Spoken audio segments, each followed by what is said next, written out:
Appreciate it. I know you could probably talk for hours on this for this answer, but I understand that you were up into the wee hours after you learned about the deal.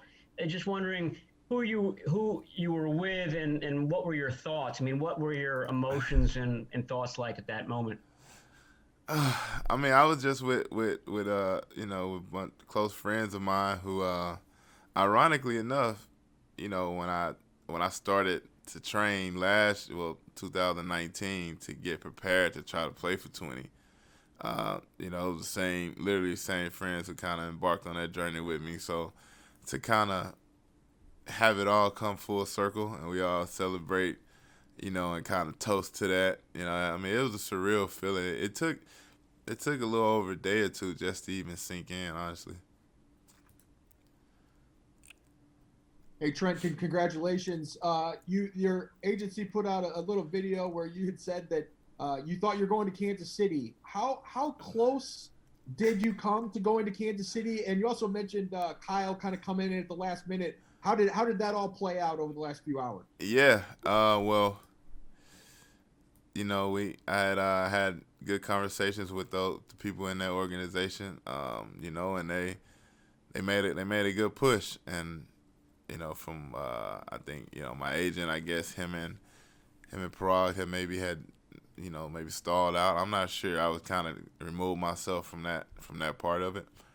But I always told Cal, since day one that if I was gonna go anywhere, that I would call him first and let him know what the matter was. So um, once I got the hunch that KC seemed like they was ready to make it official, I called Cal like I couldn't even really just get it out and just tell him, but I was just like, hey man, we just need to hurry this up. If you get my drift, like tell Parag to whatever they got to do, but tell him and Vince to hurry up and work something out because I'm ready to, I kind of ready to go ahead and make my decision. So I would like for everything to be on the table.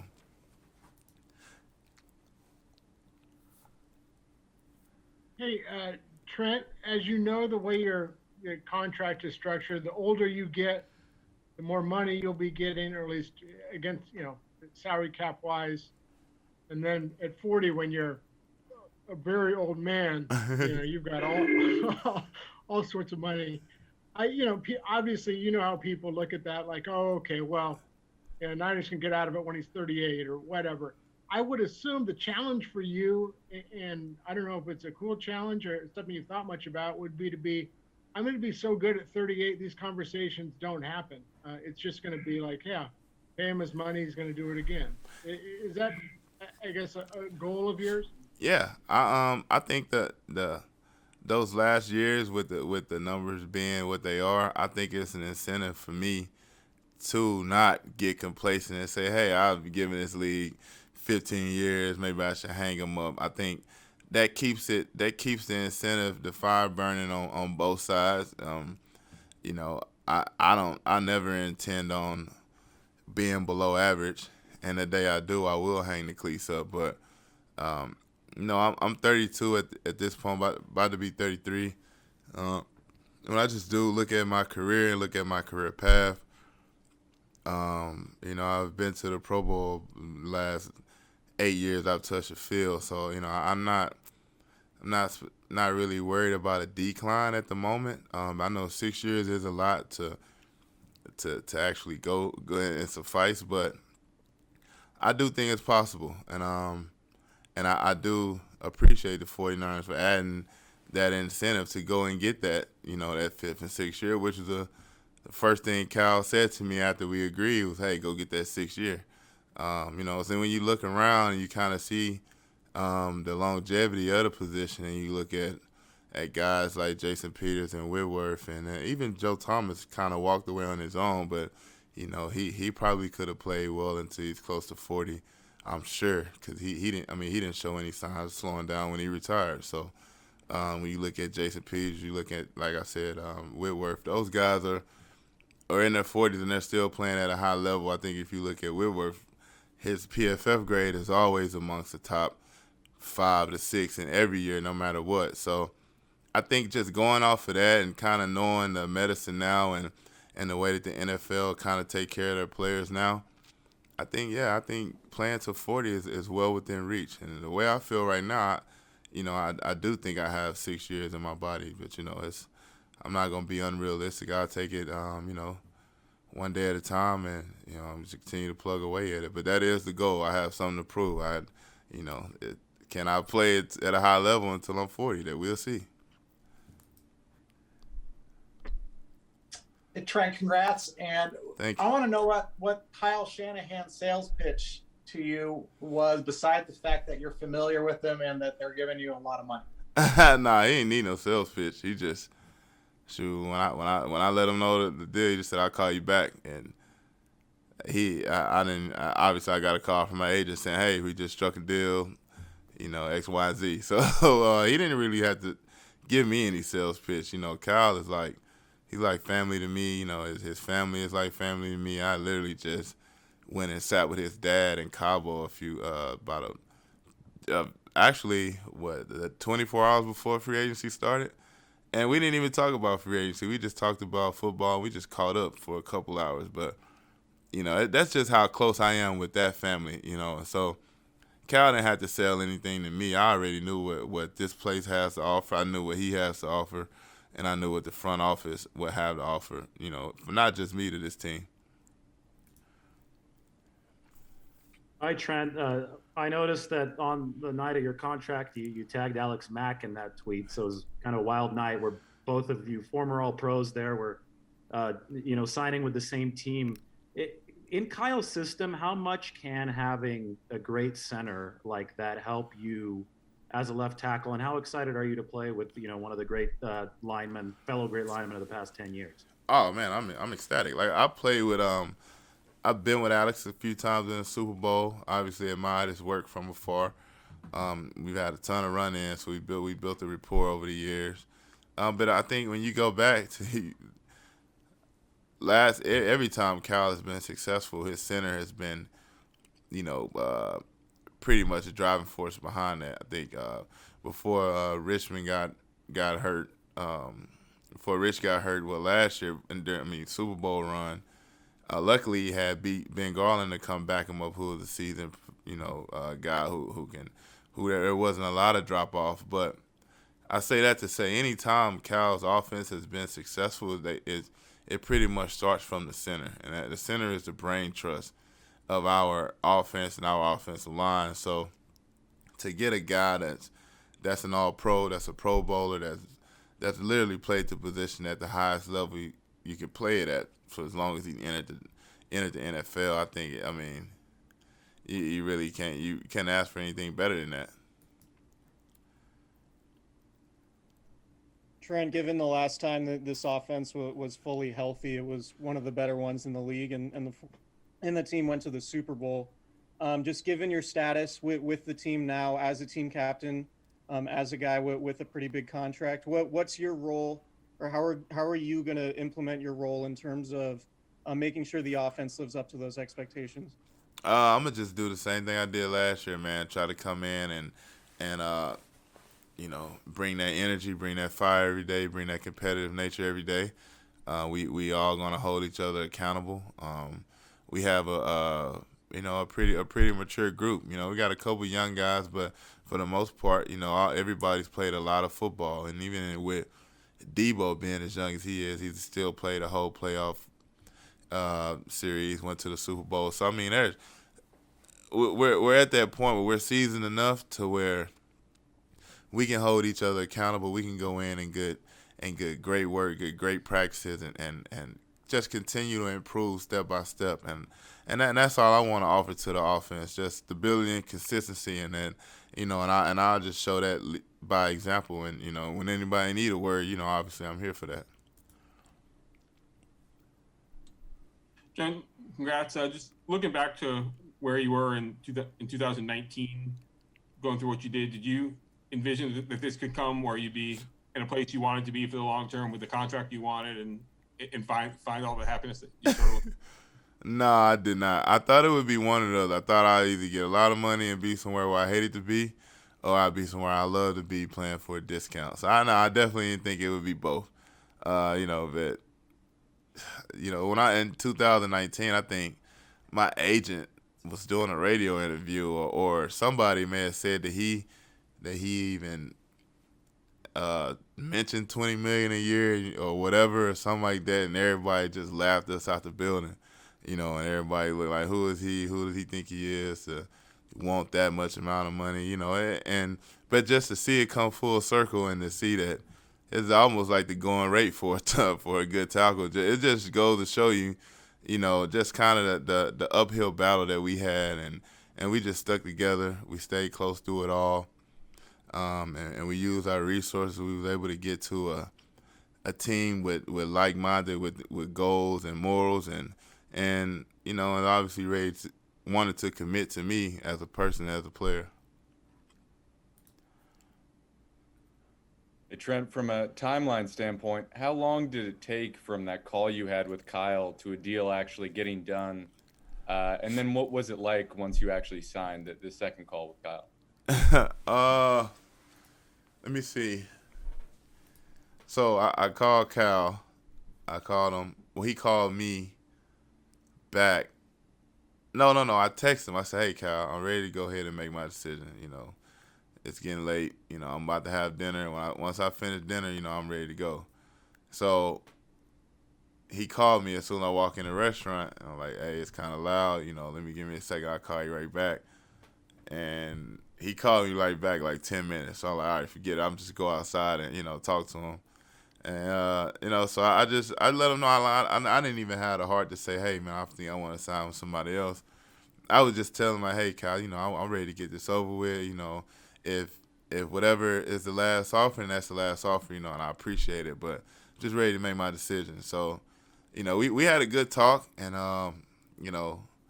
I think I went back in, ate dinner, and by the time I literally got my keys from valet, I sat in the car, and my agent was calling me, telling me the deal was done. So it didn't take more than about an hour or so.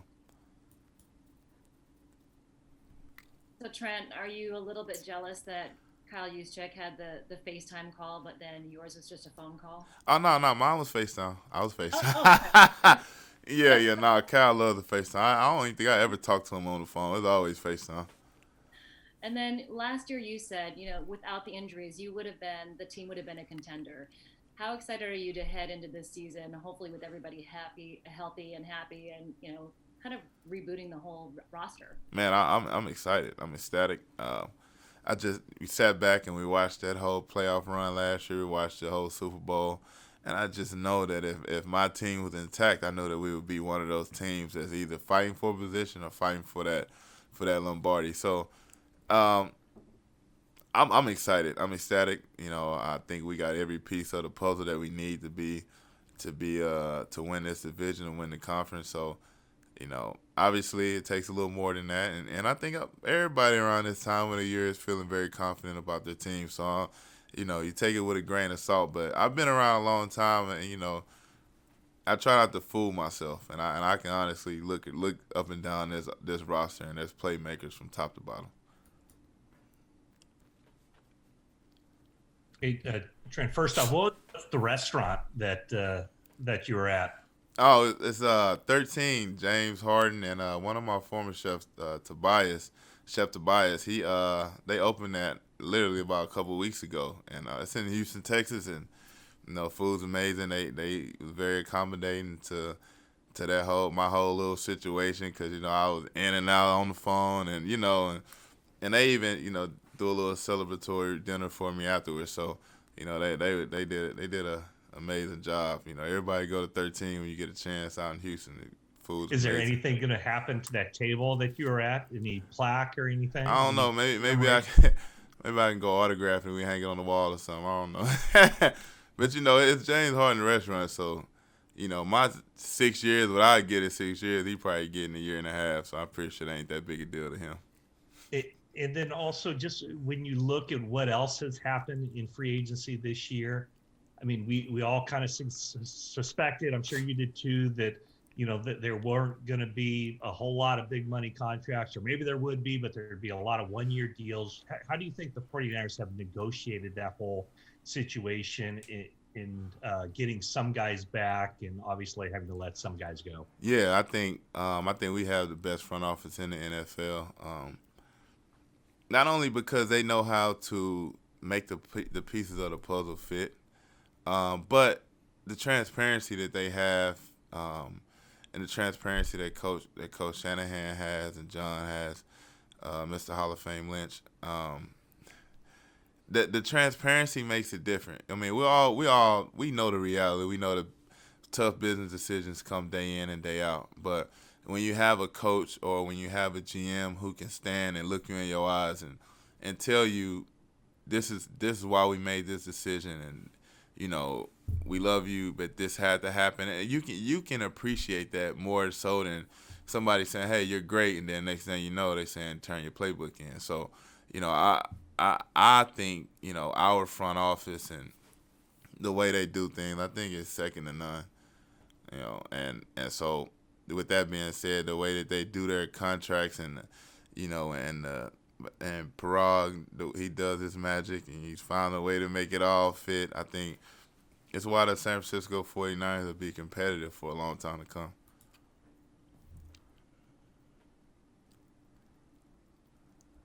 Trent, I had two questions for you. One was you talked a couple times about you were eager to get to the market and see what it's like as an elite offensive tackle. Was it everything you expected? And just in regards to longevity, regarding tackles, you don't see, I'm sure I'm missing a guy or two, but you don't see centers and guards, pushing 40. Is that a function of you guys are on the outside and have a little more space and you're not in the trenches and you're not getting rolled up constantly on your ankles? Is that part of why that is that different? I definitely think so. I definitely think that that we are we're a little bit of ways away from the big pile up, the big mashup, and most of the times we might be going to get somebody half our size, whereas a guard might be going to get somebody 30 pounds heavier. So that obviously the laws of physics right there let you know that's a little bit of different type of pounding that you take, and so it's. I think that may have something to do with it. I don't know. I don't know if I have all the answers, but I think that is a good assessment, though. I think it's a smart assessment, in my opinion, that we are on the outside. We are one-on-one a lot of the times, and a lot of those plays in your backside, you're not in the way of danger as you are as your backside guard. So I think that that does hold true. And what was the first part of the question? I answered the second. I forgot the first one. Well, you were just talked about you're eager to get to the market and just yeah. Okay. To see what that was like. Was that everything you expected? Yeah. Free agency was pretty fun.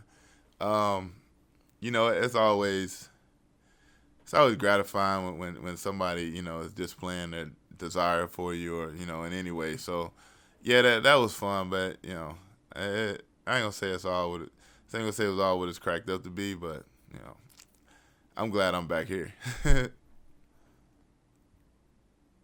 There were a number of teams that were at least rumored to have been interested in you, the Colts and the Bears and the Chiefs.